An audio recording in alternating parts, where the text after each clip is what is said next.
টানোর কাজ করানো হচ্ছে আর্মিকে দিয়ে এবং আর্মিকে ডিগ্রেডেড করা হচ্ছে, এটা খেয়াল করতে হবে।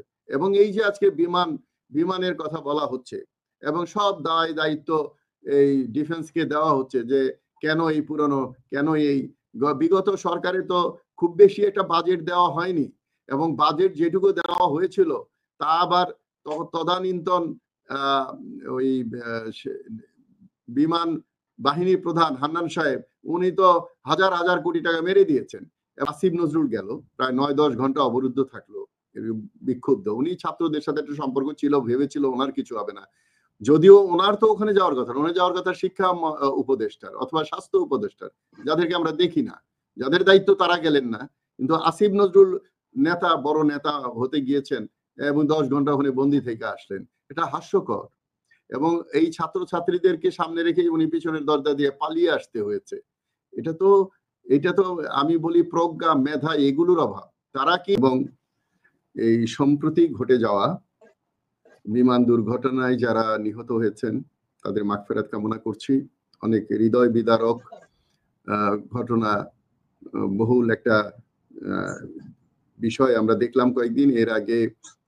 4 জন মৃত্যুবরণ করেছেন গোপালগঞ্জে, এর আগে সোহাগ হত্যা, বেশ কয়েকটা করুণ এবং খুব দুর্বিষহ ঘটনা ঘটে গেল। তারপরেও আমাদেরকে সহ্য করতে হচ্ছে, আমাদের এই সব পরিস্থিতি নিয়েই এগিয়ে যেতে হচ্ছে। তো এই যে ঘটনাটা ঘটলো সর্বশেষ, এটা একটা দুর্ঘটনা। এই দুর্ঘটনা আর পরে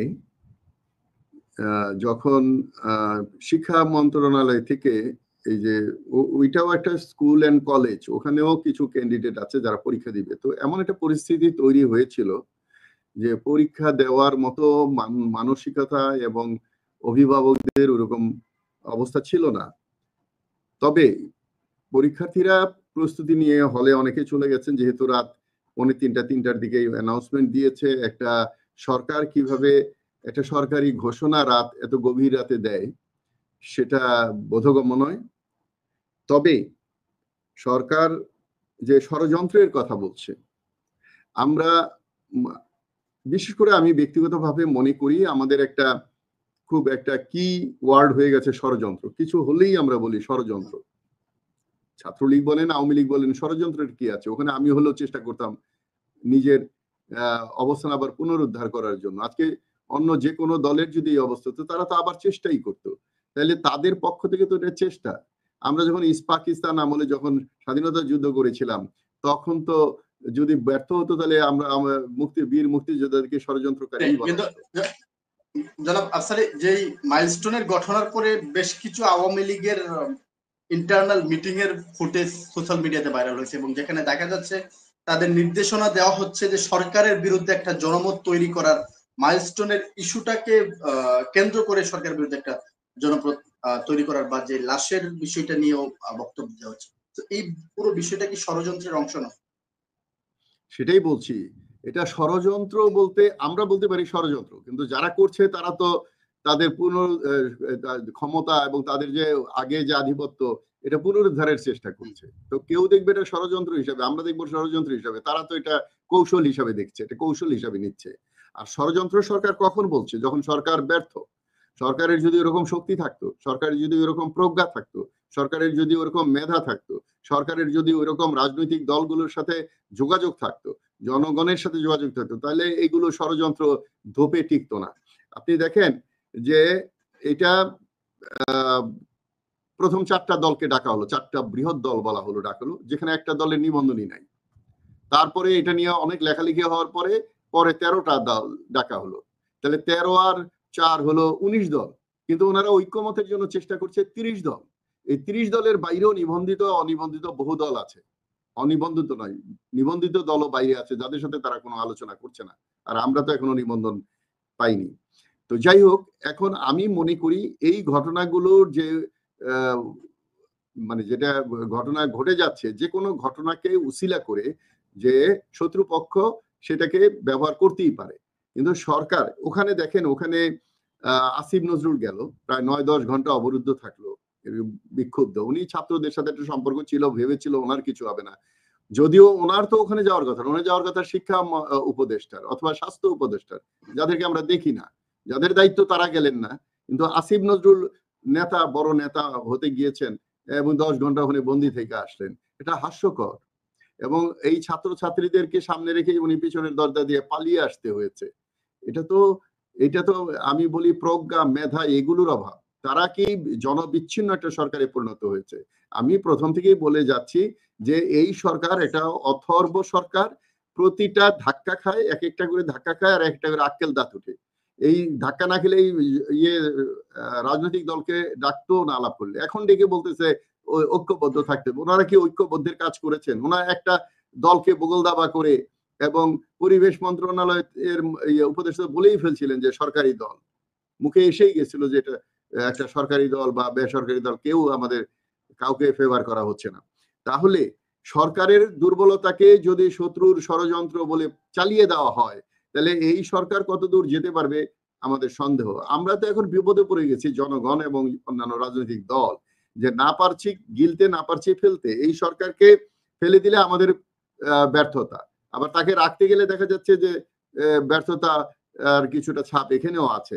যে তাদের তো আমি বলবো যে তাদের যে দুর্বলতা এগুলো কাটিয়ে তুলতে হবে। এখন সংস্কারের কথা বলা হচ্ছে, সংস্কারের কি হলো? সেই সংস্কার যদি সঠিকভাবে করতে হয় তাহলে আগে সরকারের সংস্কার করতে হবে। এই সরকারের যেগুলো দুর্বল উপদেষ্টারা আছেন তাদেরকে বাদ দিয়ে যে জুলাই আগস্টের যে চেতনা বা ওই যে মনোভাব, ও যে মিশন ভিশন নিয়ে যারা আন্দোলন করেছিল সেই পক্ষে, সেই স্পিরিটের লোক দিয়ে সরকার গঠন করা উচিত। যদিও এই বিপ্লবী সরকার করার বা জাতীয় সরকার করার চেষ্টা হয়েছিল, সেখানেও আবার রাজনৈতিক দলরা বাধা দিয়েছেন এবং এটা হতে পারেনি।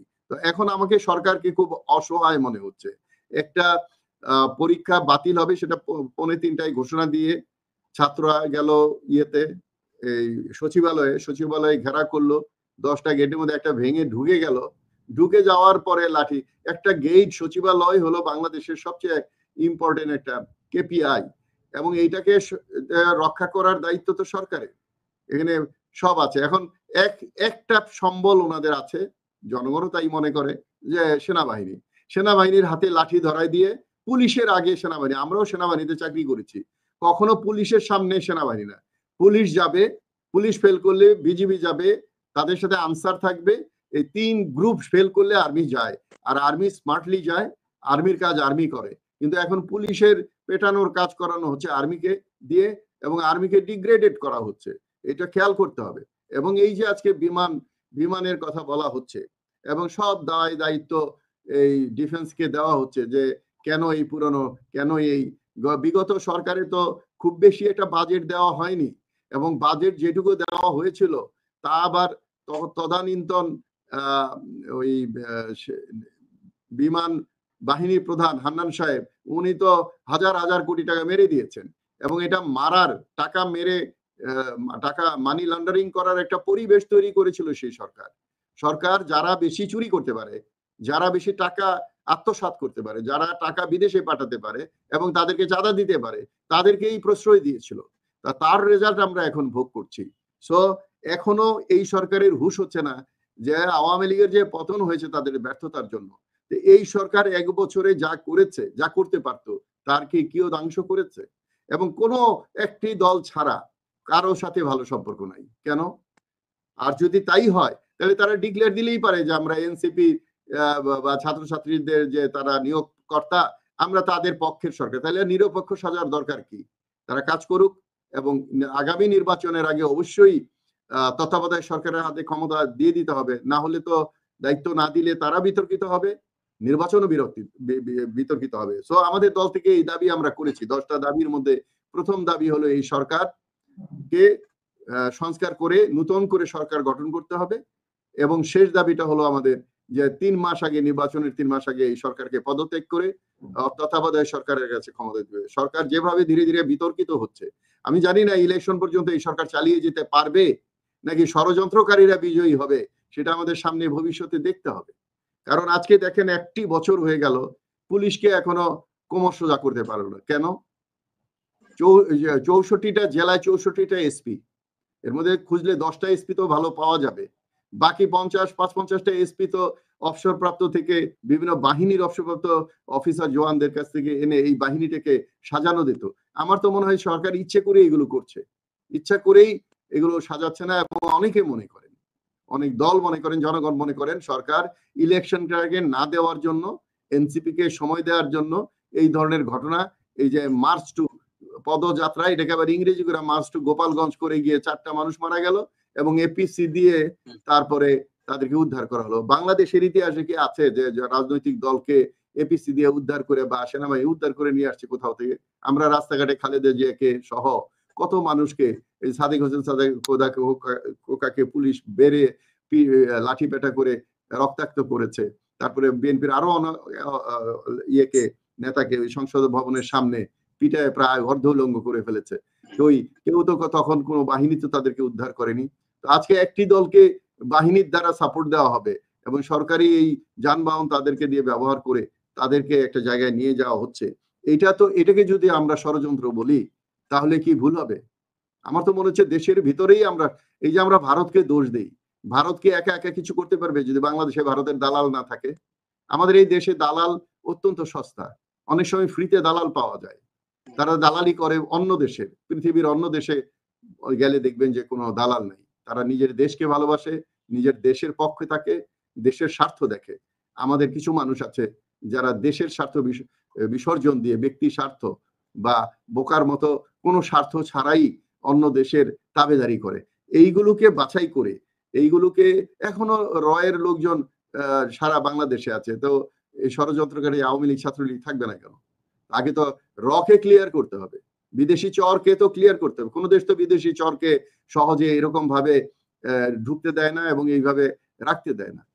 এই রামপালে এখনো ইন্ডিয়ান অনেক কর্মচারী আছে যাদের বেতন বাংলাদেশি একই স্ট্যাটাসে তার চেয়ে 10 গুণ বেতন বেশি। সো আমি মনে করি ষড়যন্ত্র কিছু না, এটা বর্তমান সরকারের ব্যর্থতা, আসিফ নজরুলদের ব্যর্থতা এবং সরকারের একটি দলের প্রতি স্বজনপ্রীতির কারণে আজকে এই ধরনের ঘটনার সম্মুখীন হচ্ছে। ধন্যবাদ সবাইকে।